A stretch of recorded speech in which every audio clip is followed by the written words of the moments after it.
पहले मैं group D में सेलेक्ट हुआ, रेलवे में नागपुर डिवीजन में एज अ ट्रैकमैन मैंने काम किया है।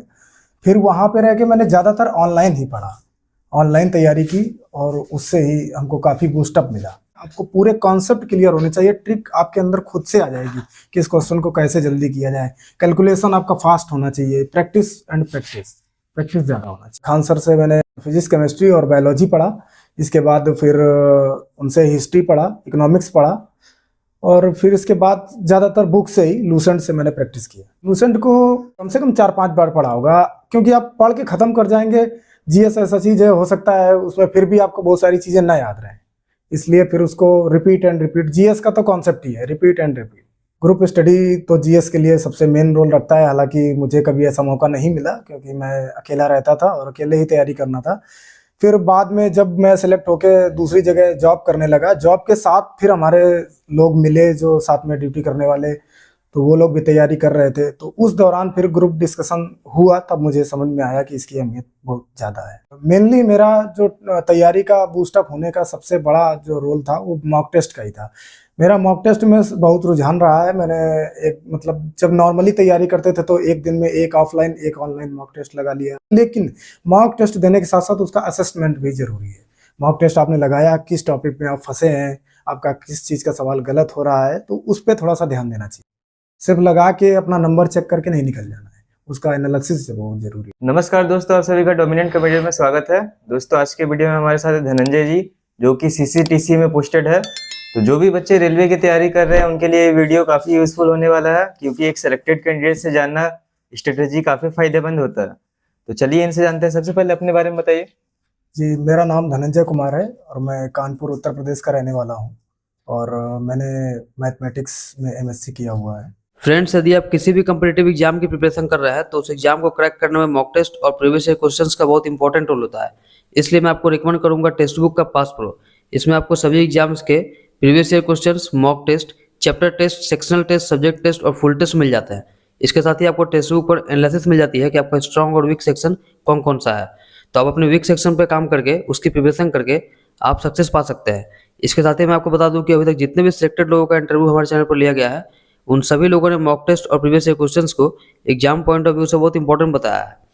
तो यदि आप हमारा कोड DOMC यूज करके टेक्स्ट बुक का पास प्रो परचेज करते हैं तो आपको टेक्स्ट बुक पास प्रो का 1 ईयर का सब्सक्रिप्शन 13% एक्स्ट्रा डिस्काउंट के साथ मात्र 608 रुपये मिल जाएगा।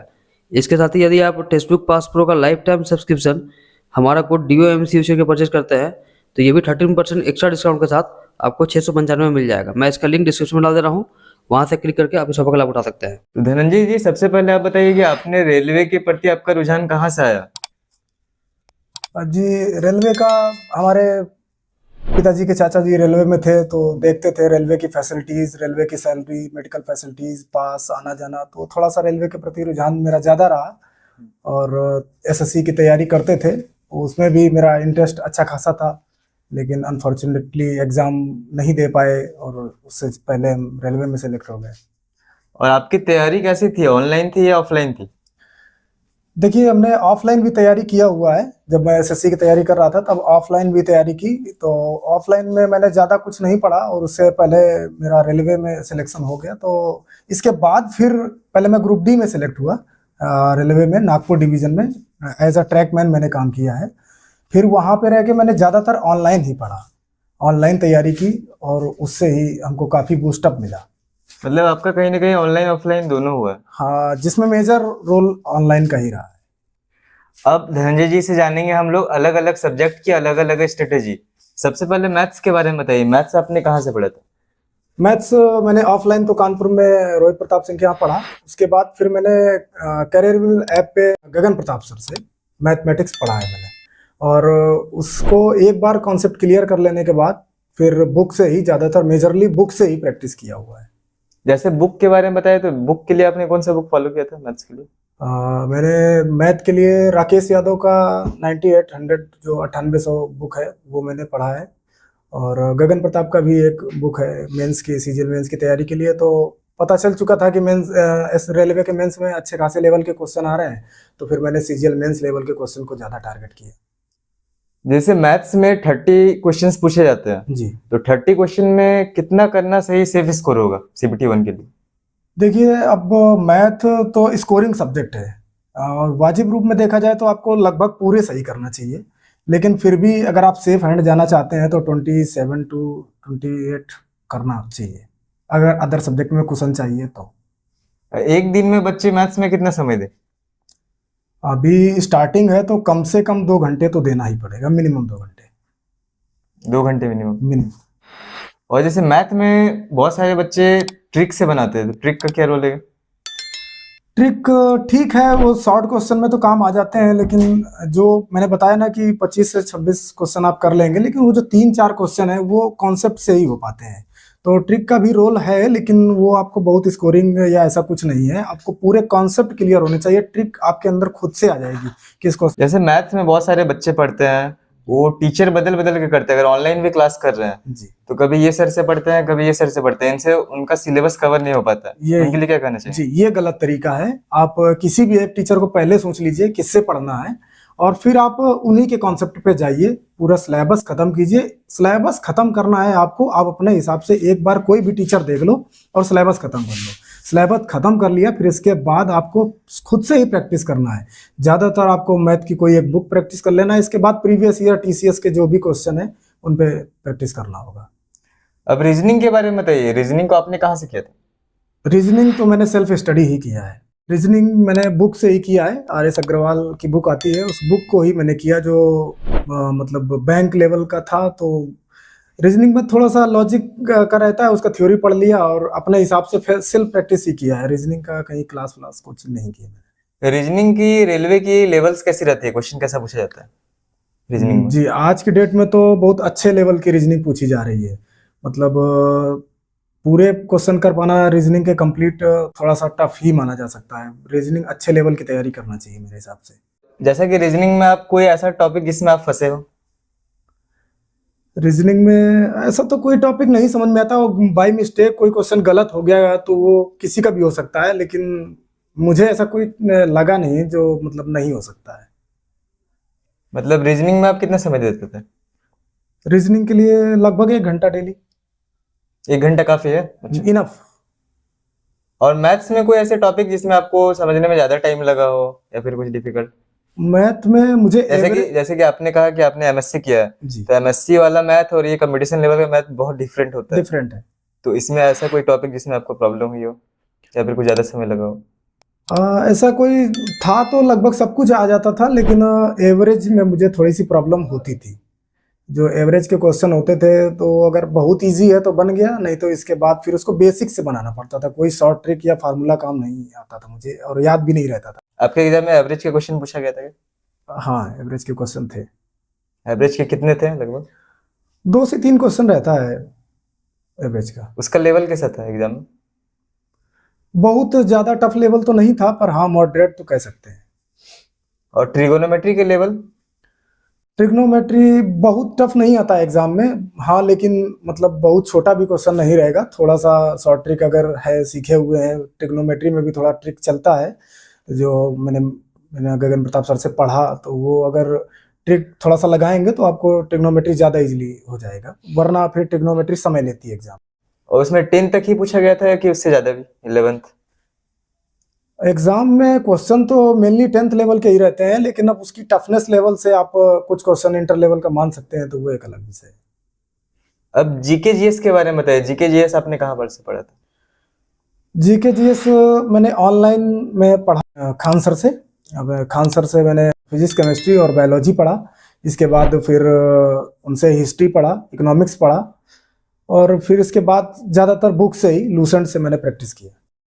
लूसेंट को आपने पूरा खत्म कर दिया था? हाँ जी, लूसेंट को मैंने पूरा पढ़ा। कितनी बार पढ़ा लूसेंट को? लूसेंट को कम से कम 4-5 बार पढ़ा होगा, क्योंकि आप पढ़ के ख़त्म कर जाएंगे। जीएस ऐसा चीज़ है, हो सकता है उसमें फिर भी आपको बहुत सारी चीज़ें ना याद रहें, इसलिए फिर उसको रिपीट एंड रिपीट। जीएस का तो कॉन्सेप्ट ही है रिपीट एंड रिपीट। और जीएस के लिए ग्रुप स्टडी का क्या रोल है? बहुत रोल है। ग्रुप स्टडी तो जीएस के लिए सबसे मेन रोल रखता है। हालांकि मुझे कभी ऐसा मौका नहीं मिला, क्योंकि मैं अकेला रहता था और अकेले ही तैयारी करना था। फिर बाद में जब मैं सेलेक्ट होके दूसरी जगह जॉब करने लगा, जॉब के साथ फिर हमारे लोग मिले जो साथ में ड्यूटी करने वाले, तो वो लोग भी तैयारी कर रहे थे। तो उस दौरान फिर ग्रुप डिस्कशन हुआ, तब मुझे समझ में आया कि इसकी अहमियत बहुत ज़्यादा है। और लूसेंट को बुक को आपने कैसे पढ़ा? टॉपिक वाइज पूरा खत्म करते कैसे पढ़ा? तो पढ़ने का तरीका बताइए। हमारा था कि जैसे छोटे छोटे टारगेट सेट करते थे कि हिस्ट्री जैसे उसमें दिया हुआ है, तो अब मेरा है कि हिस्ट्री मुझे पढ़ना है, तो हिस्ट्री को मतलब बना दिया कि इसको 10 दिन में ख़त्म करना है। तो उसमें जो पहले से, क्योंकि क्लास मैंने लिया हुआ है, तो अगर क्लास लिया है तो फिर कुछ चीज़ें पहले से आती हैं, तो जो आती हैं उसको जल्दी जल्दी से पढ़ के ख़त्म किया, और जो उसमें एक्स्ट्रा है उसमें थोड़ा सा ध्यान दे के ख़त्म किया। लेकिन उतने अपने टारगेट के अंदर उसको ख़त्म करना है। फिर ज्योग्राफी, फिर इकोनॉमिक्स, इस तरह से उसको डिवाइड करके करते थे, और फिर ख़त्म हो जाने के बाद फिर से रिपीट हुई। करंट अफेयर आपने कहाँ से पढ़ा? करंट अफेयर मैंने सरकारी जॉब न्यूज़ चैनल से ऑनलाइन ज़्यादातर पढ़ते थे, और इसके बाद एजुटेरिया का जो बुक आता है एग्जाम टाइम पे, उस पे करते थे। और एग्जाम में प्रीवियस ईयर क्वेश्चंस का क्या रोल है? प्रीवियस ईयर क्वेश्चन का अब रोल तो ठीक ठाक है, लेकिन अब मेरे हिसाब से 50% के आसपास रोल मान सकते हैं। अब बहुत ज़्यादा रोल नहीं रहा, क्योंकि पहले रेलवे के, स्पेशली रेलवे के एग्जाम में पहले बहुत इजी लेवल के मैथ रीजनिंग के क्वेश्चन रहते थे। अब उनका लेवल काफ़ी ऊपर जा चुका है पहले के कंपैरिजन में। तो ठीक है, 50% क्वेश्चन तो रहते हैं उस लेवल के, लेकिन 50% के लिए आपको अच्छी तैयारी चाहिए। मतलब आप कहना चाहते हैं कि अगर 50% प्रीवियर से पूछे जाएंगे उस टाइप के, तो 50% कुछ अलग हो सकता है, कुछ लेवल बढ़ सकता है। हाँ, लेवल बढ़ सकता है। क्वेश्चन में अलग क्या ही होगा, सब कॉन्सेप्ट तो सब वही है, बस थोड़ा सा लेवल बढ़ सकता है, थोड़ा न्यू अप्रोच की जरूरत पड़ती है। मॉक टेस्ट आपने कहीं से दिया था? जी, हम ग्रेड अप पे मॉक टेस्ट देते थे, और मेनली मेरा जो तैयारी का बूस्टअप होने का सबसे बड़ा जो रोल था वो मॉक टेस्ट का ही था। मेरा मॉक टेस्ट में बहुत रुझान रहा है। मैंने एक मतलब जब नॉर्मली तैयारी करते थे तो एक दिन में एक ऑफलाइन एक ऑनलाइन मॉक टेस्ट लगा लिया, और जब एग्ज़ाम का टाइम नज़दीक आया तो अगर किसी टॉपिक में मुझे लग रहा है, अकेले बैठ के सोचा कि ये टॉपिक मेरा थोड़ा कमज़ोर है, तो उसमें मैंने मॉक टेस्ट उसको रिवाइज़ कर लिया। लेकिन मॉक टेस्ट पे विशेष जोर रहता था। मॉक टेस्ट हो सकता है 2 लगा लिया, एक सुबह, एक दोपहर, एक शाम में भी कर लिया, कभी रात में एक्स्ट्रा टाइम है तो 2 रात में भी कर लिया। जितना ज़्यादा से ज़्यादा आप मॉक टेस्ट दे सकते हैं, लेकिन मॉक टेस्ट देने के साथ साथ उसका असेसमेंट भी ज़रूरी है। मॉक टेस्ट आपने लगाया, किस टॉपिक में आप फंसे हैं, आपका किस चीज़ का सवाल गलत हो रहा है, तो उस पर थोड़ा सा ध्यान देना चाहिए। सिर्फ लगा के अपना नंबर चेक करके नहीं निकल जाना है, उसका एनालिसिस बहुत ज़रूरी है। अगर कोई बच्चे ने मॉक टेस्ट दिया, उसका मान लीजिए मार्क्स कम आता है, अगर 100 क्वेश्चन के किए हैं उसके 30-40 आता है, जी, तो उसको क्या वो डीमोटिवेट हो जाना चाहिए उनको? ऐसा नहीं है। मॉक टेस्ट का भी रहता है कि पहले मॉक टेस्ट वैसे स्टार्टिंग से नहीं देना चाहिए। पहले आप अपना सिलेबस कंप्लीट कीजिए। आपके सामने कोई साथ में रहने वाला, तैयारी करने वाला मॉक टेस्ट दे रहा है, अच्छे नंबर ला रहा है, आप भी देना शुरू कर दो, ऐसा नहीं है। आपको मॉक टेस्ट देना तभी है जब आप तैयारी पूरी कर लें। हाँ, फिर भी अगर आपका नंबर मॉक टेस्ट में कम आ रहा है, आपका नंबर मॉक टेस्ट में कम आया, तो फिर आप देखिए किस किस टॉपिक में मेरा गलत हो रहा है, तो उस पर वर्क करने की ज़रूरत है। और सेल्फ वर्क नहीं कर पा रहे हैं तो फिर कहीं से असिस्टेंट लेना पड़ेगा, यूट्यूब या कहीं से। आपके रॉ मार्क्स कितने थे? मेरा रॉ मार्क्स लगभग 73 के आसपास था। CBT 1 जी, CBT 1 में। और CBT 2 में? CBT 2 में शायद नॉर्मलाइजेशन तो था नहीं, मेरा मार्क्स था 86 के आसपास, 86 पॉइंट कुछ था। आपकी CBT 1 और CBT 2 की सेम स्ट्रेटेजी थी तैयारी की, या फिर उसमें कुछ डिफरेंट था सर। मतलब CBT 1 में हम तो जानते थे कि बहुत ज़्यादा मतलब टफ नहीं होने वाला है एग्ज़ाम, तो उसको नॉर्मली जैसे तैयारी करते रहते, बस रिदम में चले गए। फिर CBT 1 का जब रिजल्ट आया तो मेरा सारे लेवल में रिजल्ट हुआ था, लेवल 6, 5, 4 तो शायद मेरे बोर्ड में था नहीं, 3 और 2। तो इसके बाद फिर लेवल 6 का जब एग्ज़ाम आया तो कहीं ना कहीं मैं गेस कर गया था कि बहुत अच्छे लेवल का पेपर आने वाला है, क्योंकि देख रहे हैं अदर एग्जाम में, SSC वगैरह में कहीं भी तो बहुत टफ पेपर आ रहा है। तो ये तो था कि पहले के मुकाबले टफ आएगा, तो फिर मैंने एक्स्ट्रा एफर्ट किया, ज़्यादा टफ लेवल के सवाल लगाने शुरू किए, मैथ का हो या रीजनिंग का। फिर इसके बाद मतलब प्री से तो काफ़ी अच्छा लेवल का तैयारी करना पड़ा। फिर मेंस में भी मेरा पास हुआ, और इस तरह से।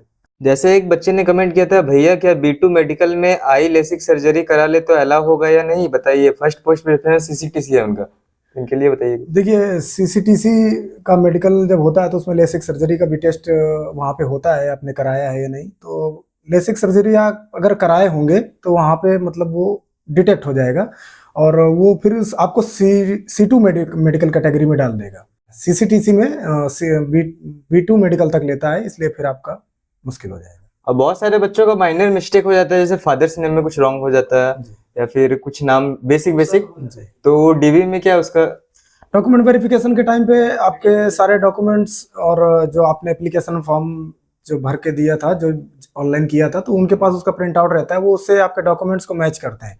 अगर आपका जरा सा भी कुछ भी मिस्टेक है, फादर्स नेम या स्पेलिंग या कुछ भी स्पेस तक का भी अगर आपका मिस्टेक है, तो फिर वहाँ पे एफिडेविट बना के देना होता है।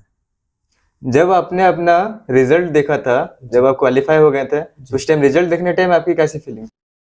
हाँ, काफ़ी अच्छा फील होता है। कोई भी कैंडिडेट अगर मेहनत कर रहा है और उसका रिजल्ट पॉजिटिव आता है, तो मन में थोड़ा उत्साह होता ही है कि चलो नौकरी लग गया ऐसा। और अपने लाइफ स्टाइल के बारे में, जैसे पहले बहुत सारे बोलते हो कि इनका जॉब नहीं हो रहा या फिर कुछ भी, बहुत सारे रिश्तेदार दोस्त बोलते हैं, जी जी और जॉब होने के बाद आपको कैसा होता है। जैसे गांव में रहते थे, हमारा घर गांव में है, और तैयारी करने के लिए शहर गए तो बहुत सारे निगेटिव कमेंट्स आना शुरू होते हैं कि अरे कहाँ वहाँ भेज रहे हैं, आजकल कहाँ नौकरी मिलने वाला है, बहुत कठिन हो गया है, नौकरी मिलना भगवान मिलने के बराबर है, ऐसा वैसा सुनते थे। पर कहीं ना कहीं अपने मन में लगता था कि मैं कर सकता हूँ, और खोने के लिए तो कुछ है नहीं है। बच्चों को मोटिवेशन के लिए अपना एक अप्रोक्सीमेट सैलरी बता दीजिए। ये अब आप लेवल 3 में सीसीटीसी के पद पे जब चयनित होंगे, तो आपका स्टार्टिंग बेसिक सैलरी लगभग 42 प्लस ही स्टार्ट होगा, और बाकी सिटी टू सिटी डिफर कर सकता है। अगर आप एक सिटी में है तो लगभग 45 पार हो जाएगा। जो भी बच्चे रेलवे की तैयारी कर रहे हैं, एनटीपीसी या टेक्नीशियन होने वाली है, तो उनके लिए मोटिवेशन के लिए कुछ बोल दीजिए कि वो मेहनत से एकदम लास्ट समय बचा हुआ है तो कैसे तैयारी करें। अब जिस जिस जिस एग्ज़ाम का कैलेंडर आ चुका है, अब शायद अब तो एग्ज़ाम का डेट भी आ गया है, तो अभी मेरा सलाह, पर्सनल एडवाइस ये रहेगा कि अभी आपको ज़्यादातर फोकस मॉक टेस्ट पे करना है, और मॉक टेस्ट का असेसमेंट, उसका एनालिसिस बहुत ज़रूरी है। जिस टॉपिक में आपके क्वेश्चन गलत हो रहे हैं या जिसके क्वेश्चन आप छोड़ रहे हैं, उतना उस पर ज़्यादा फोकस करें, उस पर बाद में आप एनालाइज करके उस टॉपिक को दोबारा रिवाइज कर लें, लेकिन मॉक टेस्ट पे विशेष जोर रहना चाहिए, क्योंकि अब आप नया कुछ भी सीखेंगे तो आपको कन्फ्यूज़न क्रिएट करेगा। जो पढ़ा है वो तो आपका कंप्लीट है ही, मॉक टेस्ट लगाइए, जो नहीं है उस पर काम कीजिए। तो दोस्तों, आपने देखा एक सेलेक्टेड कैंडिडेट का इंटरव्यू, जो कि ये वीडियो आपके लिए काफ़ी यूजफुल आई होप होगा। तो दोस्तों, जो भी चैनल पे न्यू है वो चैनल को एक बार सब्सक्राइब कर दे, और इसी तरह की मोटिवेशनल वीडियो के लिए हमारे चैनल पे बने रहे। और धनंजय जी का बहुत बहुत धन्यवाद चैनल में समय देने के लिए।